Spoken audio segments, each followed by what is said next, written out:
Welcome back to the shop. It's an exciting episode today because we're going to take a bit of this rather large truck spring and forge it into a Viking Seax.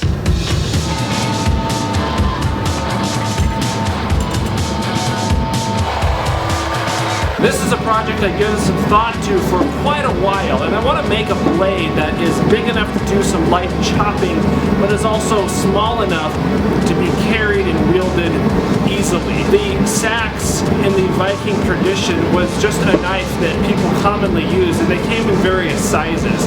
There really is no exact design to the blade, but it's most commonly recognized by the slow taper that forms a sort of a clip point down to the tip of the blade.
Alright guys, I have a piece of the truck spring drawn down to something that's a little more manageable. Now we can start forging the blade, and that means application of the good old-fashioned hammer.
Alright, we have a nice Viking Seax shape forged out, the bevel forged in, and I have to go take a little break and help my wife go get another chicken because it turns out we don't actually have enough chickens. But in the meantime, I'm going to put this back in the forge and let it heat back up to somewhere around 1500 degrees and let it cool down slowly with the forge, and that will get the tang just soft enough at least to drill a couple holes in it, and then we can continue on with the normalizing cycles. I'm happy to report that the chicken wrangling went well and I am back. So the next thing we need to do is drill some holes in the tang of this Seax that are going to help secure the handle skills. I'm using a Sharpie to help me visualize where the handle skills are going to go, and therefore where I need to put the pinholes for the handle. And I'm gonna go with sort of a artistic multi-pin scheme here, and it's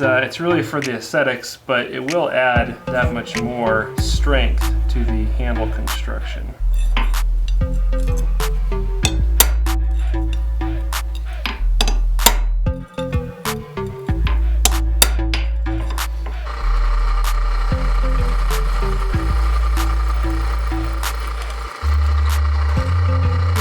So I have the holes drilled in the tang for the handle scale construction, and I'm using a combination of 5/32 holes and 1/8 inch holes. That'll give a little bit of a contrast between the two pins and add a little more character to the handle.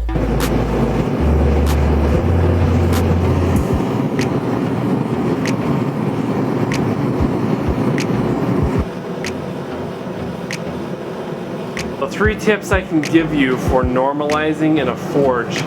Number 1, drop the lights. Number 2, drop the heat.